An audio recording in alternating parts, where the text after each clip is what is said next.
spices yang sesuai dengan kondisinya. Kemudian di sini saya bold pakai warna merah bahwa treatment harus diberikan seawal mungkin ya, dan disesuaikan dengan kondisi pasien ya. Jadi istilahnya adalah early aggressive treatment. Ini adalah DMARD yang kita gunakan ya. Ada anti malaria, chloroquine fosfat yang sekarang ini menjadi primadona karena digunakan juga sebagai terapi COVID-19. Chloroquine yang baik adalah yang bukan chloroquine yang biasa ya, tapi ada yang hydroxychloroquine.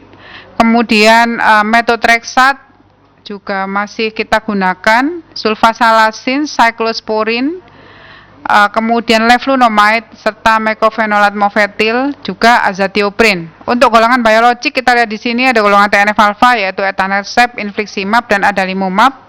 Kita lihat untuk golongan biologik sudah banyak di Indonesia. Untuk golongan TNF alpha ada infliximab, adalimumab, golimumab, sertolizumab, sama generasi pertama yaitu etanercept yang nanti akan dibicarakan lebih banyak oleh Dr. Awalia, anti interleukin 6 yaitu tocilizumab. Jadi kita lihat di sini bahwa sebagian besar ada yang berbentuk antibody, fusion protein ya, dan ada yang masih ada mengandung simerik dan ada yang pegylated ya.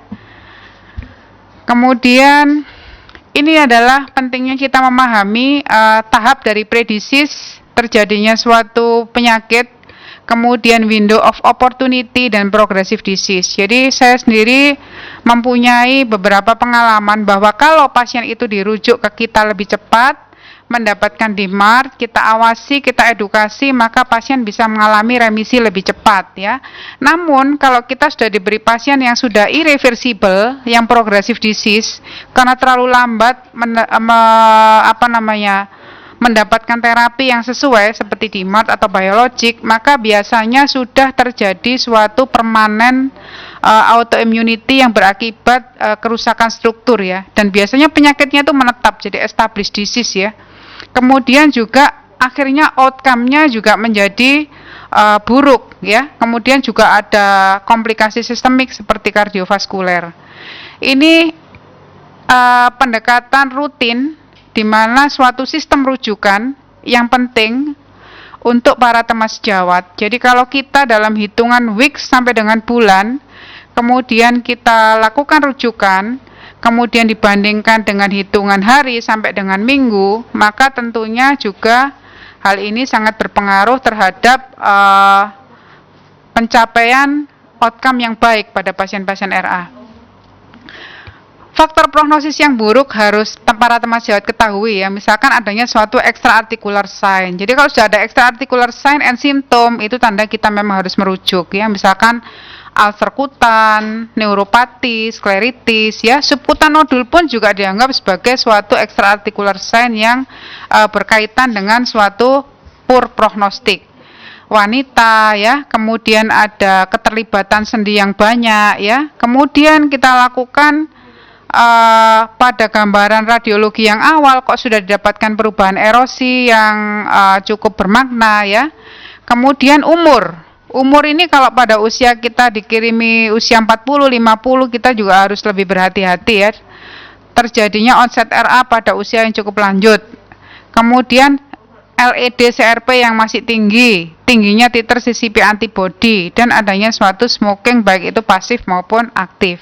Ini pemeriksaan yang harus nanti teman sejawat mungkin kalau untuk establish menetapkan diagnosis itu seperti rheumatoid factor dan anti-CCP tidak usah terlalu diulang berulang kali ya. Kemudian juga ultrasound atau MRI yang bersifat mahal-mahal itu cukup, biasanya tidak perlu dilakukan berulang-ulang. Namun untuk monitor aktivitas penyakit kita bisa melakukan functional assessment, bisa melakukan X-ray, kemudian bisa melakukan pemeriksaan laborat untuk juga melihat keamanan obat yang kita berikan dengan memeriksakan pemeriksaan laboratorium. Monitor RA bagaimana caranya? Banyak, yaitu kita bisa melihat bagaimana morning stiffness-nya dia apakah membaik, kemudian jumlah sendi yang terkena, jumlah sendi yang masih bengkak ya, kemudian pasien global assessment dari segi nyeri bisa ditanyakan fasnya. Kemudian observer global assessment ini biasanya kita gunakan untuk perawat ya, bisa ada nurse lain yang membantu kita. Kemudian untuk pasien yang mendapatkan DMARD memang lambat ya, jadi show clinical improvement dikatakan 6 sampai 8 minggu ya, jadi ini harus kita beritahukan kepada pasien. Dan sebelum kita mengatakan bahwa DMARD ini tidak efektif, ya kita tunggu dulu lah ya, jadi memberikan waktu kurang lebih sekitar 6 bulan. Ini adalah waktu yang nanti untuk digunakan sebagai monitoring pasien. Jadi kalau kita treat to target, itu memang targetnya adalah remisi dan sustain remission. Namun pada pasien yang sulit sekali dia mengalami remisi, ada yang dinamakan dengan low disease activity sampai dengan sustain low disease activity, dan monitoringnya adalah setiap 1 sampai dengan 3 bulan, dan kita assess lagi disease activity-nya setiap 6 bulan sekali. Ini adalah DAS28. Ada kalkulatornya di mana kita bisa menggunakan patient global assessment dengan menggunakan FAST dari 1 sampai 10, dan dokternya menghitung 28 sendi yang mengalami nyeri atau bengkak, dan kita memasukkan LED atau CRP dan keluarlah angka seperti yang ada di bawah. Dan ini adalah suatu kondisi di mana tingginya CRP itu sangat berkaitan dengan disease activity daripada pasien. Jadi selama CRP masih tinggi, nah pasien itu belum aman. Jadi nanti hal ini juga merupakan suatu petunjuk bagi dokter bahwa pasien ini masih belum bisa terkendali dengan baik. Jadi take home message-nya adalah pada pasien dengan inflamasi sendi, sebaiknya kita melakukan rujukan dengan tepat apabila atau terlebih pasien itu sudah mengalami keluhan lebih dari 6 minggu.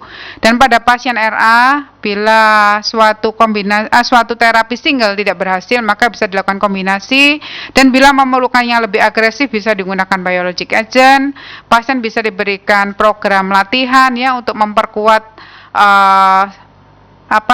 kekuatan otot ya, supaya tidak atrofi, dan untuk memperbaiki kualitas hidup mereka. Dan kita harus memperhatikan komplikasi kardiovaskuler.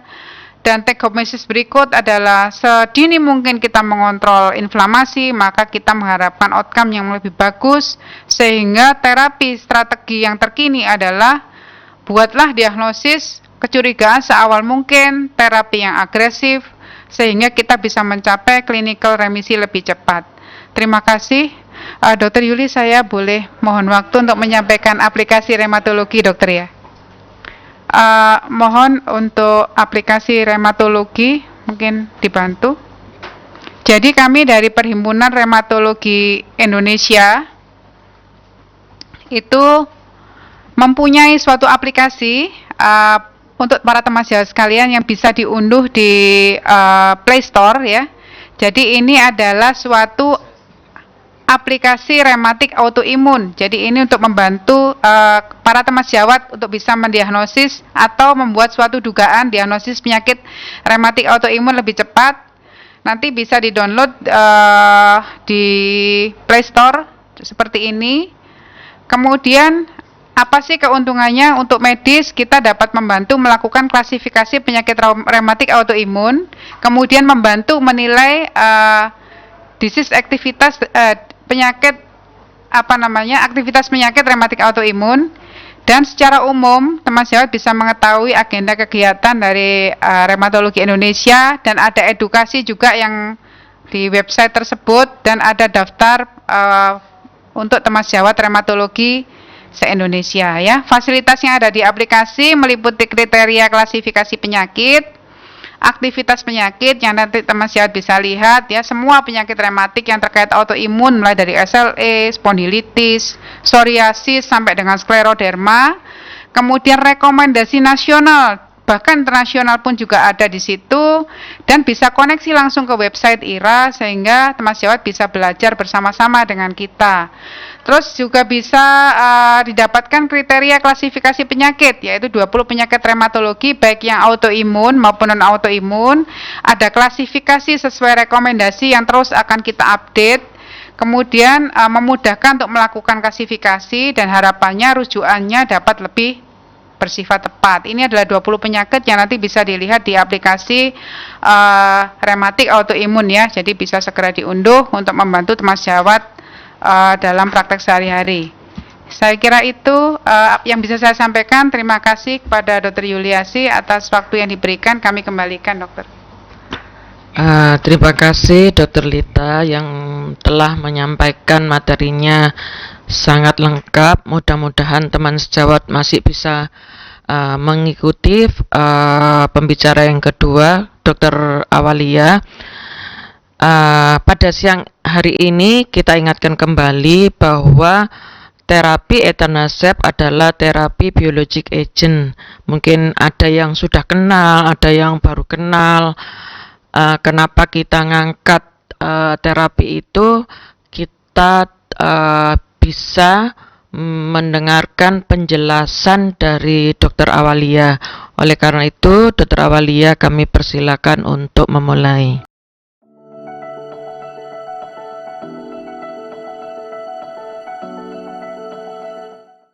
Assalamualaikum warahmatullahi wabarakatuh. Tadi Dr. Lita sudah banyak menyampaikan tentang diagnosis gejala klinis maupun menyinggung sedikit tentang teori. Jadi saya mungkin tinggal cukup menggarisbawahi saja.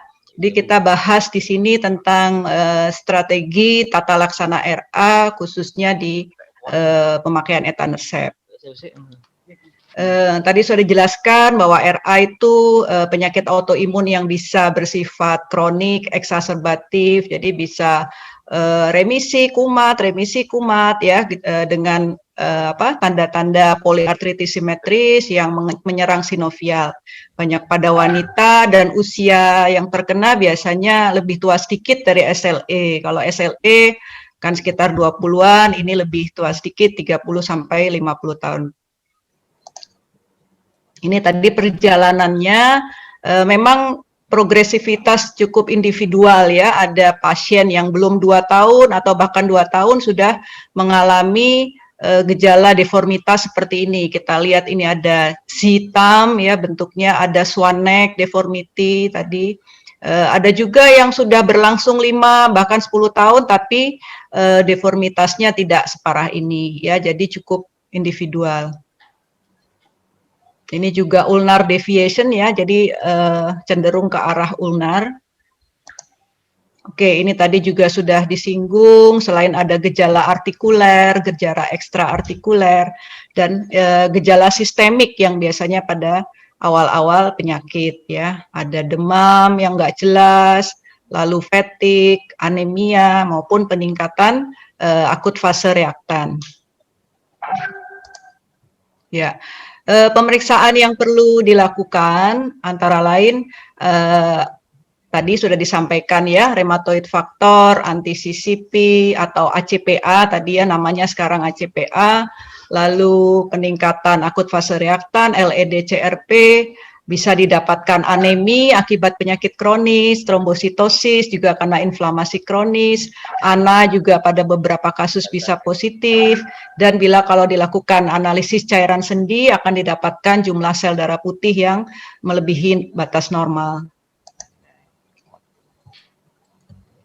Ini radiologinya, tadi juga sudah dijelaskan, tapi tadi seperti dikatakan Dr. Lita, kita tidak menterapi atau tidak memberikan DMARD sampai menunggu terjadinya kelainan atau erosi sendi. Ya, ini kita lihat ada erosi dalam perjalanannya, lalu ini bahkan sudah gambarannya mungkin seperti OA ya, jadi kadangkala sejawat ortopedi juga sering melakukan tindakan operasi, padahal baseline-nya wanita muda ya, kan jarang sekali untuk terkena OA. Jadi ini merupakan OA sekunder akibat rheumatoid arthritis. Kalau ini lebih parah lagi, sudah terjadi suatu malalignment atau subluxasi.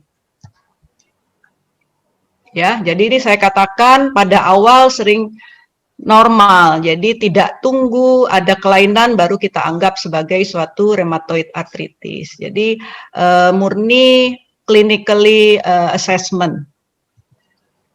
Nah ini tadi sudah dijelaskan juga, kalau dulu pakai skor yang lama tahun 87 mungkin harus berlangsung lebih dari 6 minggu. Tapi yang saat ini kurang dari 6 minggu atau asalkan yang lain-lainnya memenuhi, misalnya RF-nya positif, akut fase reaktannya meningkat, juga jumlah sendinya, pokoknya poinnya 6 ya, minimal 6, maka meskipun kurang dari 6 minggu juga sudah kita assess sebagai RA.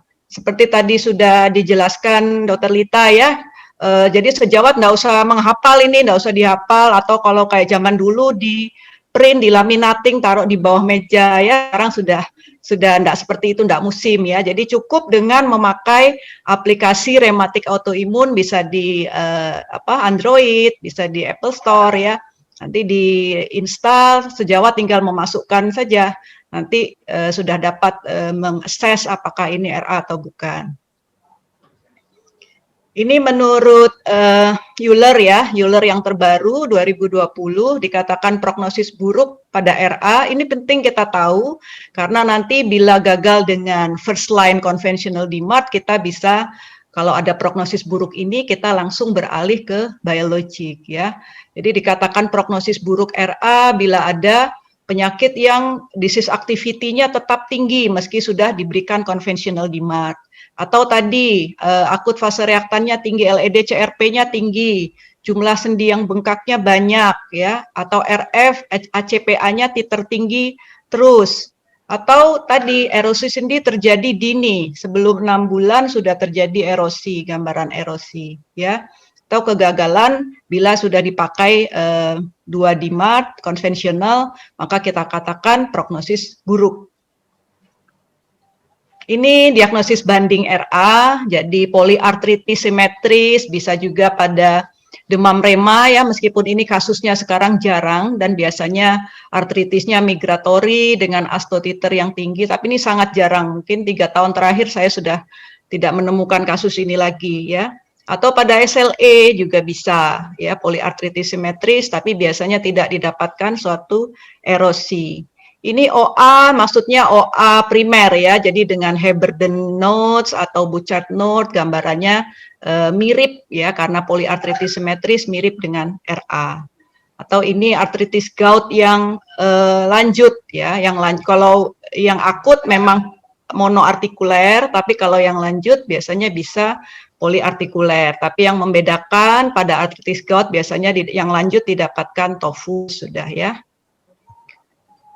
Nah, ini terapinya, langsung saya masuk terapi. Jadi tujuan terapi tidak hanya untuk mengatasi nyeri saja, karena sering sekali di perifer diberikan NSAID, diberikan steroid ya, tapi itu kan sifatnya hanya mengatasi nyeri atau inflamasi sesaat ya. Sementara proses inflamasi akan berlanjut, akhirnya timbul kecacatan. Itulah yang menyebabkan kadang kita di tersier ya menemukan kasus yang sudah dengan kecacatan, deformity ya. Jadi kita atasi nyeri dan inflamasinya, jangan sampai terjadi kecacatan. Edukasi pasien, karena seringkali pasien merasa enak lalu obat di stop sendiri ya, itu tidak boleh. Selain itu juga terapi fisik ya, terutama tujuannya untuk mempertahankan range of motion atau meningkatkan bahkan.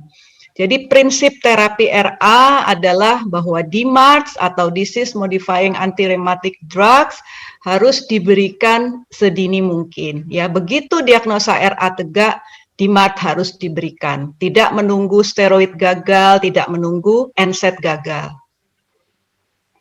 Ini obat-obat yang banyak dipakai ya, ini biasanya bisa diberikan di pusat layanan primer, yang ini biasanya tersedia hanya di bahkan ini yang biologik tidak tersedia di BPJS meskipun di tersier ya, mudah-mudahan kedepannya bisa tersedia. Ini konvensional DMARD yang sering dipakai. Methotrexate tetaplah sebagai first line terapi untuk RA ini ya, dikatakan di ACR maupun Euler, nanti kita bahas. Selain itu hidroksikloroquine, tapi karena di BPJS tidak ada dan harganya cukup mahal, kita sering memakai kloroquine, kurang lebih sama efeknya ya. Sulfasalasin, leflunomide juga sering. Ini beberapa sudah tidak ada ya preparatnya, seperti gold, penisilamin sudah tidak ada. Yang lain ini semuanya adalah second line atau third line terapi. Oke, sekarang kita masuk ke rekomendasi terapi. Kita bicara ACR dulu, baru Euler. Jadi dari ACR 2015 ya, ACR yang terbaru hanya 2015, baru 2015, membagi RA menjadi dua. Jadi ada yang early atau dini itu bila gejala klinis kurang dari 6 bulan. Ini bukan terdiagnosis ya, jadi keluhan kaku pagi, keluhan nyeri sendi yang berlangsung 6 bulan meskipun gejala diagnosisnya baru terdiagnosa ya. Begitu juga ini, kadang seringkali pasien datang sudah dengan keluhan bertahun-tahun ya, padahal diagnosanya baru 1 hari ya kita masukkan sebagai established RA ya, dengan gejala klinis 6 bulan lebih atau lebih ya, atau sudah memenuhi kriteria ACR 87 yang lama. Ya ini, yang lama kan masih memakai minimal 6 minggu tadi ya. Jadi ini masuk, kalau ini sudah 4 dari 7 ini positif, kita anggap sebagai established RA meskipun belum 6 bulan. Ini tadi ya klasifikasinya kapan RA disebut remisi, tadi mungkin Dr. Lita sudah sampaikan. DAS 28 juga ada di aplikasi tadi ya, jadi yang aktivitas penyakit, pencet, cari DAS 28, kita tinggal masukkan aja berapa yang bengkak, berapa yang nyeri tekan, ya, lalu FAS-nya berapa, LED atau CRP-nya berapa, itu kita masukkan, nanti akan menghitung sendiri, aplikasinya keluarlah angka-angka ini. Ya, kita katakan target kita tetaplah remisi ya, tapi seandainya remisi sulit dicapai, target kita adalah low disease activity ya, antara 2,6 sampai 3,2. Oke, ini maaf kalau kurang jelas ya. Jadi kalau ini early, pada prinsipnya sih tidak terlalu beda jauh apakah early atau established. Jadi DMARD diberikan dulu DMARD monoterapi, pilihannya adalah MTX ya, methotrexate, lalu dievaluasi 3 sampai 6 bulan ya. Pada fase aktif setiap bulan pasien disuruh kontrol, tapi kalau sudah mencapai remisi atau low disease activity bisa lebih jarang lagi, bisa 3 atau 6 bulan ya.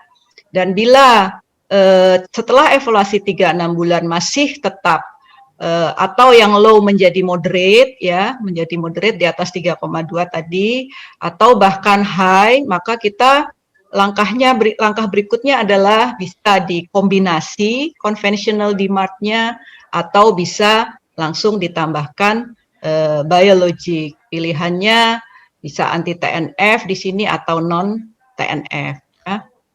Dievaluasi lagi, bila tetap tidak ada perbaikan atau tetap moderate atau high disease activity, kita langsung masuk dalam established RA. Ini adalah established RA, tapi yang naif ya, yang belum mendapatkan terapi DMARD apapun. Ini juga sama, baik low, moderate atau high tetap diberikan DMARD monoterapi, diberikan atau dievaluasi 3 sampai 6 bulan, kurang lebihnya sama ya, di sini kurang lebihnya sama. Bila tidak ada perbaikan, dikombinasi konvensional DMARD-nya atau ditambahkan agent biologik. Tofacitinib ini merupakan belum ada ya di Indonesia ya, JAK inhibitor ya, Janus kinase. Jadi tidak saya banyak singgung ya. Yang ada adalah anti TNF dan non TNF juga ada. Itu sama dievaluasi bagaimana. Seandainya gagal dengan pemberian TNF inhibitor, bisa diganti non TNF ya, atau bisa tetap dengan anti TNF tapi golongan yang lain. Nanti kita lihat ada beberapa golongan anti TNF ya. Begitu juga bila gagal dengan non TNF, bisa dengan dicoba anti non TNF yang lain ya. Ini kelanjutannya ya. Kalau memang 2 kali gagal, maka sarannya adalah bisa sama saja ya dengan another non TNF atau dengan JAK inhibitor tadi. Tadi ACR ya, seperti kita ketahui bahwa kiblat dari rheumatolog ya atau penyakit-penyakit rematik di dunia ini biasanya antara ACR dan Euler. Kalau ACR itu American College of Rheumatology, kalau Euler ini European League Association of Rheumatology. Ya, ini lebih baru 2019. Ini prinsip-prinsip rekomendasinya sebelum nanti masuk ke flowchart-nya. Jadi seperti dikatakan bahwa terapi DMARD ini harus dimulai sesegera mungkin begitu diagnosa RA dibuat ya. Jadi bukan menunggu gagal NSAID, menunggu gagal steroid baru dimulai, langsung dimulai. Tujuan terapi ini adalah untuk mencapai remisi sebisa mungkin. Ya, kalau tidak bisa ya low disease activity ya. Perlu dilakukan monitor untuk yang aktif ya tadi 1 sampai 3 bulan dimonitor. Bila tidak ada perbaikan, maka perlu disesuaikan terapinya. Dan diharapkan target terapi baik low disease activity atau syukur-syukur remisi bisa tercapai dalam 6 bulan targetnya ya. Seperti tadi MTX merupakan first line terapi ya, pilihan utama. Pada pasien dengan kontraindikasi MTX ya, misalnya kontraindikasi MTX mungkin ada gangguan liver, ada fibrosis paru, atau mungkin intoleran dengan MTX. Minum MTX, sariawan berkepanjangan, rambut rontok ya, atau banyak hal lain, mual muntah ya, maka pilihannya baru leflunomide atau sulfasalasin bisa dipertimbangkan ya. Tapi tetap pilihan utama adalah MTX. Lalu bagaimana dengan steroid? Apakah kalau sudah diberi DMARD itu tidak perlu steroid? Dikatakan steroid short term ya dengan dosis rendah perlu dipikirkan untuk istilahnya kita sebut bridging terapi. Karena conventional DMARD itu perlu waktu untuk bekerja. Biasanya antara 6 sampai 8 minggu. Kita tidak mungkin membiarkan pasien kesakitan selama 2 bulan ya. Jadi untuk menjembatani, menunggu DMARD bekerja, kita berikan steroid di sini. Biasanya pada RA dosis rendah dan di tapering secara cepat, ya. Begitu ada perbaikan klinis. Pada RA tidak terlalu dependent steroid seperti pada SLE ya. Banyak pasien RA bisa lepas dari steroid ya. Oke, ini kalau memang tadi sudah diberikan konvensional DMARD, gagal ya, target tidak tercapai, sudah 6 bulan belum remisi, belum low disease activity setelah dihitung DAS28-nya. Dilihat ada prognostik enggak, prognosis buruk ada enggak tadi, yang pada awal sudah terjadi erosi, LED CRP tinggi, titer RF, ACPA-nya tinggi, ya, dan lain sebagainya tadi. Kalau ada, kalau tidak ada, kita bisa menambahkan, ya, atau mempertimbangkan pemberian konvensional DMARD yang lain, seperti tadi bisa ditambahkan sulfasalasin atau diganti leflunomide, ya. Nah, kalau memang ada faktor prognostik buruk, maka bisa langsung diberikan biologik ya, ditambahkan. Artinya konvensional DMARD tetap diberikan ya.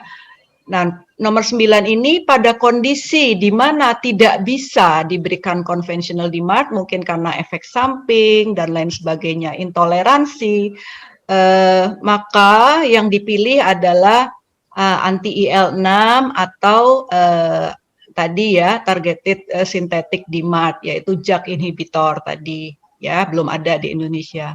Kalau kita tidak bisa memberikan conventional DMARD ya. Lalu ini tadi ya seperti mirip ACR, kalau biologik gagal maka bisa diberikan dengan golongan yang sama, sesama anti TNF atau dengan golongan lain. Misalnya tadi anti TNF gagal bisa diberikan anti IL-6. Boleh sesama anti TNF atau diganti ya. Ini urutan untuk tapering ya. Jadi begitu remisi sudah tercapai, maka steroid lebih dahulu di tapering ya. Steroid lebih dahulu di tapering, baru kemudian tapering biologic DMARD ya. Taperingnya bagaimana? Bisa dengan mengurangi dosis